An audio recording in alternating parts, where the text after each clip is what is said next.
SSC প্রস্তুতি 2025-এর আজকের ক্লাসে আমি গণিত প্রথম অধ্যায় বাস্তব সংখ্যার কিছু গুরুত্বপূর্ণ সৃজনশীলের সমাধান এখানে দেখাবো। আমি গত ভিডিওতে 2টা সৃজনশীলের সমাধান দেখিয়েছি এবং এই ভিডিওতে 3টা সৃজনশীলের সমাধান সহ দেখাবো। তো প্রথমে 1 নম্বরে যাব। 1 নম্বর বলা হচ্ছে a² - 49 = 0 এবং n = 2x - 1 যেখানে x বিলং z। ক নম্বরে বলা হচ্ছে 3.3124 পূর্ণগুণিককে সাধারণ ভগ্নাংশে প্রকাশ করো। আমরা জানি একটা পূর্ণগুণিকের মান হচ্ছে 9। খ নম্বর হচ্ছে প্রমাণ করো যে n² একটি বিজোড় সংখ্যা। আর গ নম্বর হচ্ছে a > 0 প্রমাণ করো যে রুটে একটি অমূলদ সংখ্যা। তার প্রথমে আমরা যদি ক নম্বরে যাই, ক নম্বর হচ্ছে প্রদত্ত যে দশমিক ভগ্নাংশ সেটা আমরা আগে লিখব। 3.3124 পূর্ণগুণিক। তো দেখো এখানে পূর্ণগুণিক আছে হচ্ছে 2টার উপরে, তাহলে 2টা পূর্ণগুণিকের জন্য হচ্ছে 2টা 9 এবং দশমিকের উপরে 2টা করে এখানে খালি আছে, এই জন্য 2টা শূন্য। এবার পূর্ণগুণিক বাদ দিয়ে যদি আমি সংখ্যাটা লিখতে হয় তাহলে প্রথমে আগে পুরো সংখ্যাটা লিখতে হবে দশমিক বাদ দিয়ে। তো দশমিক বাদ দিয়ে যদি আমরা পুরো সংখ্যাটা এখানে লিখি তাহলে হচ্ছে 33124 অর্থাৎ 33124। এর থেকে বাদ যাবে হচ্ছে যেটার উপরে পূর্ণগুণিক নাই, তাহলে পূর্ণগুণিক নাই হচ্ছে 331-এর উপর, তাহলে 331 বাদ যাবে। বাদ দিয়ে আমরা এটা বিয়োগ করে এটা লিখবো। তাহলে বিয়োগ করলে এটা আসে হচ্ছে 32,793 আর নিচে থাকে হচ্ছে 9,900। এবার 9,900 দ্বারা যদি 32,793-কে আমরা ভাগ করি তাহলে এটা ভাগফল হয়ে যাবে হচ্ছে 3 সমস্ত 9,900 ভাগের 3,093। এ হচ্ছে প্রথম ক নম্বরের উত্তর। খ নম্বর বলছে প্রমাণ করো যে n² একটি বিজোড় সংখ্যা। তাহলে n² যদি একটা বিজোড় সংখ্যা হয়, এখানে n = দেওয়া হচ্ছে 2x - 1। তো এটাকে প্রথমে একটা বর্গ করতে হবে। তো বর্গ করার জন্য প্রথমে আমি খ নম্বর দিয়ে এখানে লিখতে হবে যে n = হচ্ছে 2x - 1 এবং যেখানে x belongs to z। মনে করি n একটি বিজোড় সংখ্যা, তাহলে n = হচ্ছে 2x - 1। এবার n² যেহেতু বর্গ নির্ণয় করতে বলছে তাহলে আমরা লিখব হচ্ছে n² = হচ্ছে এখানে 2x - 1 হোল স্কয়ার। তাহলে বর্গ যদি করি এখানে 2x - 1 কিন্তু সূত্র পড়ে গেছে, অর্থাৎ a² - 2b + b²। তো এটাকে আমরা যদি কাজ করি এভাবে লেখা যায় যে 4x² - 4x + 1। এবার থেকে যদি আমরা 4x কমন নিয়ে যাই তাহলে থাকে হচ্ছে 4x × x - 1 + 1। তাহলে এখানে 4x × x - 1 সংখ্যাটা হচ্ছে 2 দ্বারা বিভাজ্য, অর্থাৎ কি জোড় সংখ্যা। কীভাবে 2 দ্বারা বিভাজ্য? যদি আমরা এখানে এটার মান 1 বসাই, যদি আমরা এখানে x এর মান 1 বসাই, 4 × 4, 1 থেকে 1 চলে গেলে 0, 4 0 0, এটাকে কি 2 দ্বারা বিভাজ্য করা যায়, অর্থাৎ এটা আমাদের জোড় সংখ্যায় থাকে। আর আমরা জানি যে কোনো জোড় সংখ্যার সাথে 1 যোগ করলে এটা কি হয়ে যায়, বিজোড় সংখ্যা হয়ে যায়।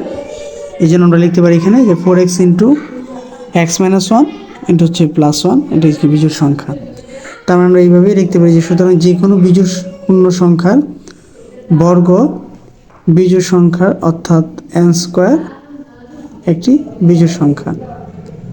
গ নম্বরে যদি আমরা লক্ষ্য করি, গ নম্বরে এখানে বলা আছে যে a > 0 হলে প্রমাণ করো যে রুট a একটি অমূলদ সংখ্যা। তার মানে এখানে এর একটা মান বের করতে হবে, যেহেতু আমাকে এখানে বলা আছে a² - 49 = 0। তার মানে এখানে এর একটা মান বের হবে, এর মান বের হবে সেরকম 7।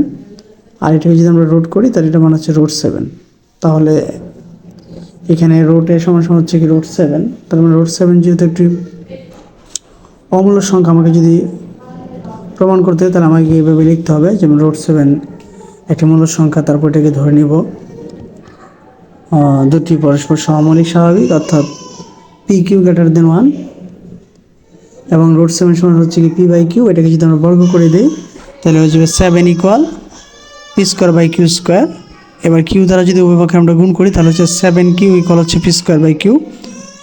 তার মানে এখানে 7q হচ্ছে পূর্ণ সংখ্যা, কিন্তু p²/q এখানে কি পূর্ণ সংখ্যা নয়, অর্থাৎ p ও q স্বাভাবিক সংখ্যা, এরা পরস্পর সহমৌলিক এবং q > 1। 7q এবং p²/q সমান হতে পারে না, অর্থাৎ 7q ≠ p²/q। তার মানে √7 কে p/q আকারে প্রকাশ করা যায় না। অর্থাৎ রুট 7 নট ইকুয়াল কি পি বাই কিউ, তার মানে কি রুট 7 একটি অমূলদ সংখ্যা। তো এবার এখানে 2 নম্বর সৃজনশীলটা দেখতে পাচ্ছ, এখানে 2 নম্বর সৃজনশীলটা দেওয়া আছে এবং 2 নম্বর সৃজনশীলের এখানে উত্তরটাও এখানে দেওয়া আছে। ঠিক আছে, এখন যে উত্তরটা দেখলে আশা করি তোমরা নিজে নিজে করতে পারবে। ঠিক আছে, এখানে হচ্ছে 2 নম্বরের যে ক a plus B into X square plus 2bxy minus a minus B into Y স্কোয়ারকে উৎপাদকের বিশ্লেষণ, এই যে আমরা উৎপাদকের বিশ্লেষণ এখানে করলাম।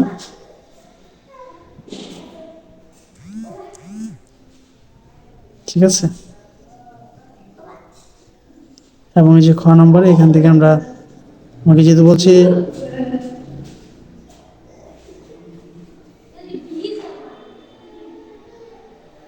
যে X to the power 5 plus 1 by X to the power 5 মান বের করার জন্য।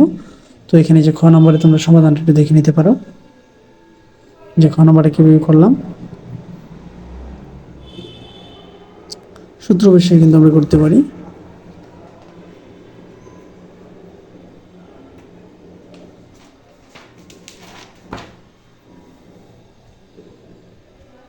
এবার লক্ষ্য করে এখানে গ নম্বরে কিন্তু বলা হচ্ছে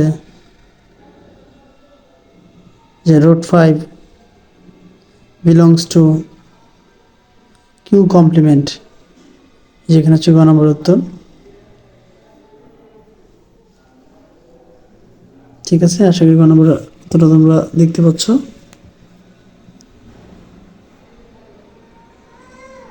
এভাবে এরপরে 3 নম্বর সৃজনশীলটা একটু দেখে নাও। পূর্ণপূর্ণিক এবং রুটের অঙ্ক এখানে দেওয়া আছে এবং সমাধানটাও সাথে সাথে দেওয়া আছে।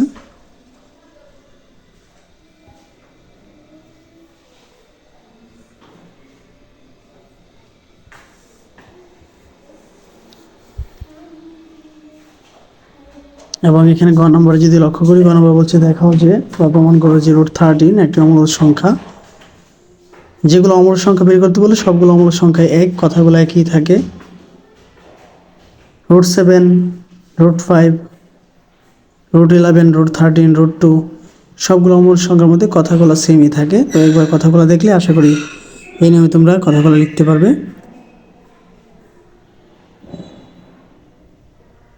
ঠিক আছে, তো এই ছিল হচ্ছে তোমাদের গণিত বইয়ের প্রথম অধ্যায়ের কিছু গুরুত্বপূর্ণ সৃজনশীল। তো আশা করি ভিডিওটি তোমাদের কাছে ভালো লেগেছে। ভিডিওটি যদি তোমাদের কাছে ভালো লেগে থাকে তো চ্যানেলটাকে অবশ্যই সাবস্ক্রাইব করবে এবং ভিডিওটি সবার মাঝে শেয়ার করবে। ধন্যবাদ সবাইকে এতক্ষণ মনোযোগ দিয়ে ভিডিওটি দেখার জন্য।